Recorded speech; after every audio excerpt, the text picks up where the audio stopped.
Assalamualaikum warahmatullahi wabarakatuh.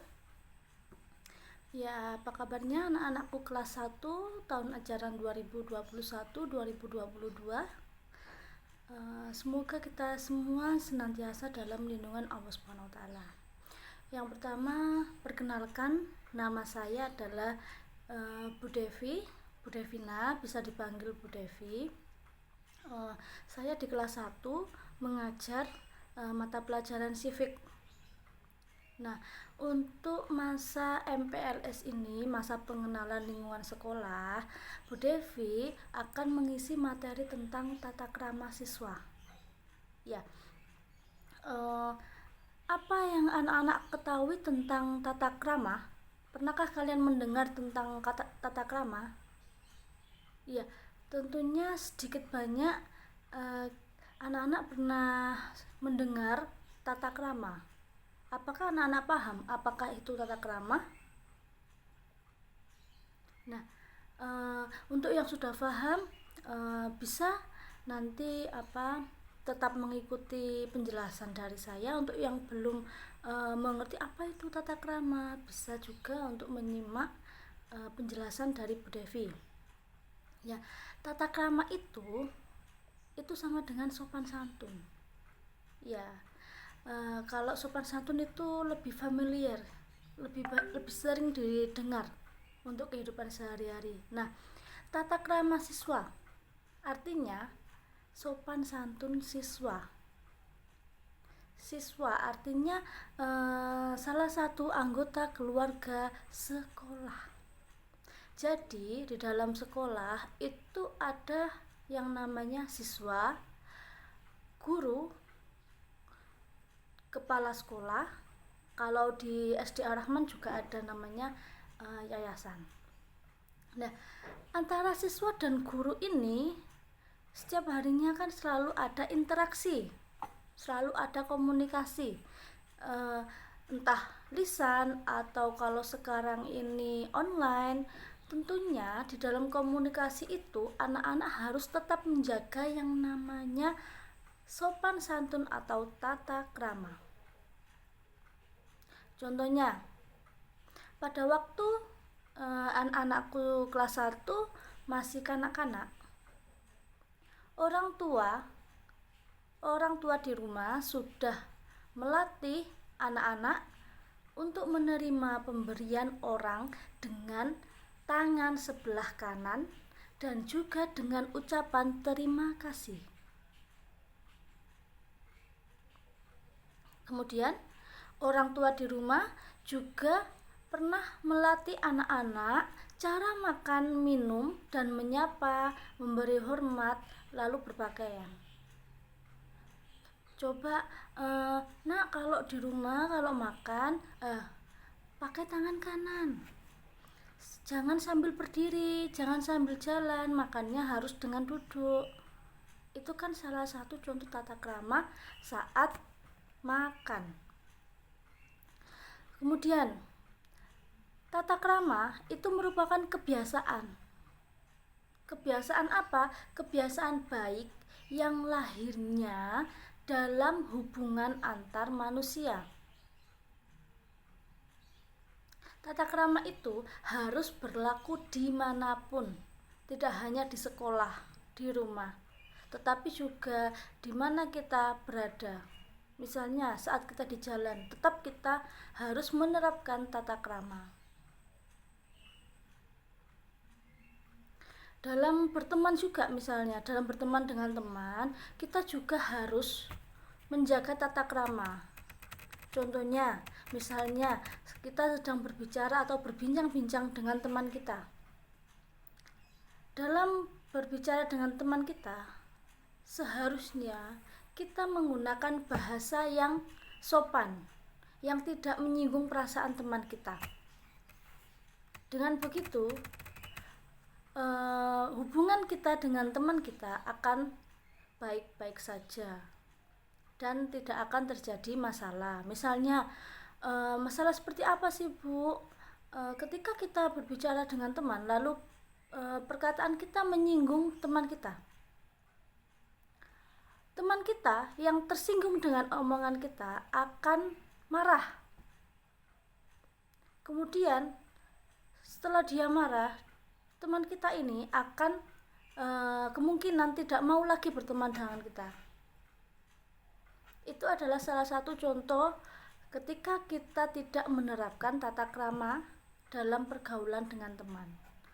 Akan berdampak merugikan diri sendiri, ya.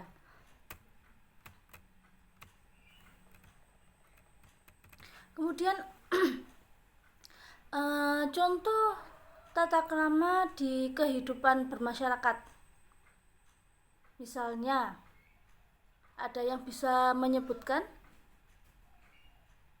Ya, misalnya kalau di kehidupan masyarakat di tetangga ya.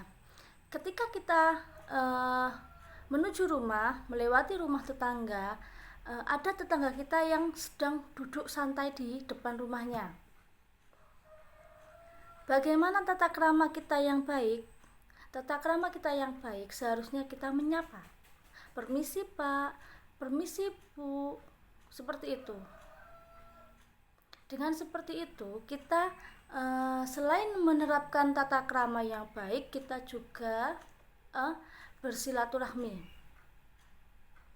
Dengan begitu, tetangga kita akan tahu, oh itu yang lewat tadi itu si A, si Doni misalnya. Oh itu si Doni itu anaknya baik, selalu nyapa, seperti itu. Akan memberikan dampak positif terhadap diri kita sendiri. Nah, kemudian contoh tata krama dalam berkenalan, khususnya di masa MPLS ini. Anak-anakku kelas 1, alangkah baiknya kalau kalian saling berkenalan dengan teman sekelas. Mungkin bisa dilakukan secara online atau dengan waktu tatap muka. Tata kramanya seperti apa sih Bu? Tata krama saat berkenalan, contohnya menyebutkan nama. Halo, nama saya Devina, seperti itu. Kemudian harus saling memandang, jangan memalingkan pandangan. Misalnya teman kita ini di depan kita, tapi saat berkenalan kita seperti ini. Halo, nama saya Devina. Jangan seperti itu. Tatap matanya, berpandangan dengan sopan, lalu sebutkan namanya. Halo, nama saya Devina, seperti itu. Kemudian berjabat tangan. Berjabat tangan ini berlaku untuk tidak dalam masa pandemi COVID-19. Jika dalam masa pandemi COVID-19 seperti ini, kita tidak dianjurkan untuk berjabat tangan. Jadi kita cukup hanya menyebutkan nama, berpandangan tanpa berjabat tangan. Kemudian contoh yang lain, tata krama ketika bertamu. Ketika bertamu, hendaknya kita membuat janji terlebih dahulu dengan orang yang tuan rumah atau orang yang akan kita datangi. Kenapa? Karena mengantisipasi ketika orang yang akan kita datangi itu sedang sibuk atau sedang repot, ada kepentingan yang lain. Jadi biar kita ini tidak mengganggu kegiatannya beliau, seperti itu. Kemudian ketika kita sudah berjanjian ya, Pak, Bu, nanti saya jam 6 mau bersilaturahmi ke rumah jenengan, seperti itu. Oh iya, silahkan. Kalau tuan rumahnya sudah mempersilahkan, kita bisa datang nanti pukul jam 6. Kemudian ketika sudah sampai di rumah, apakah hal pertama yang kita lakukan? Hal yang pertama yang kita lakukan adalah dengan mengetuk pintu. Mengetuk pintu terlebih dahulu, kemudian dengan mengucapkan salam. Ketika tuan rumah sudah mendengar salam kita, menjawab salam kita, lalu membukakan pintu kita, lebih baik kita jangan masuk ke rumahnya terlebih dahulu. Kita tunggu sampai tuan rumahnya mempersilahkan kita masuk. Jadi kalau misalnya tuan rumahnya bilang, oh silakan masuk dulu, di sini kita duduk bersama, gini, baru kita masuk. Kalau misalkan tuan rumahnya, oh iya ada apa, kita tahan dulu untuk masuk ke rumahnya, kita jelaskan maksud dan tujuan kita untuk datang ke rumah beliau, seperti itu.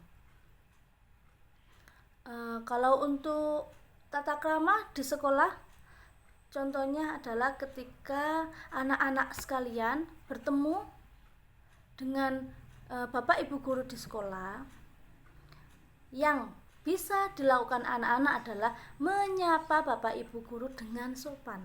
Misalnya si Doni tadi bertemu dengan Bu Devina di depan kelas. Bu Devina mau jalan ke sini, Doninya ke sini, ketemu. Nah, apa yang harus dilakukan Doni? Yang harus dilakukan Doni adalah menyapa. Selamat siang Bu Devina, seperti itu. Kemudian Bu Devina juga menjawab, oh iya selamat siang Doni. Itu salah satu contoh tata krama di sekolah, seperti itu. Kemudian kalau tata krama saat makan, apa saja? Tadi sudah disinggung sedikit. Tata krama saat makan adalah makan dengan duduk, berdoa dulu dengan menggunakan tangan kanan. Kemudian makannya saat mengunyah itu tidak berbunyi atau tidak bersuara. Ada sering saya temui anak-anak waktu makan itu berbunyi seperti itu. Itu tidak sopan dan itu tidak menandakan adanya tata krama dalam saat makan. Jadi alangkah baiknya kalau kita makan dengan posisi mulut tertutup, kemudian mengunyahnya tidak mengeluarkan suara atau bunyi, seperti ini. Seperti itu. Dengan begitu pula dengan minum kita dianjurkan untuk tangan kanan dan posisi duduk juga, seperti itu. Bagaimana anak-anak kelas 1, apakah sudah paham tentang tata krama? Silakan anak-anak terapkan tata krama ini di rumah untuk saat ini, karena kita masih pembelajaran daring dalam jaringan, jadi di rumah bisa menerapkan tata krama ini untuk orang tua. Kemudian nanti waktu untuk pembelajarannya sudah offline, sudah tatap muka, bisa diterapkan waktu di sekolah, seperti itu. Nah, untuk membuktikan bahwa anak-anak sudah paham dengan apa yang Bu Devi jelaskan, Bu Devi minta anak-anakku kelas 1 coba kirimkan foto anak-anak ketika sedang makan dan minum dengan posisi duduk. Paham? Bisa dikirimkan ke nomor WA-nya Bu Titi. Ya, sudah cukup dari Bu Devi. Bu Devi akhiri. Wassalamualaikum warahmatullahi wabarakatuh.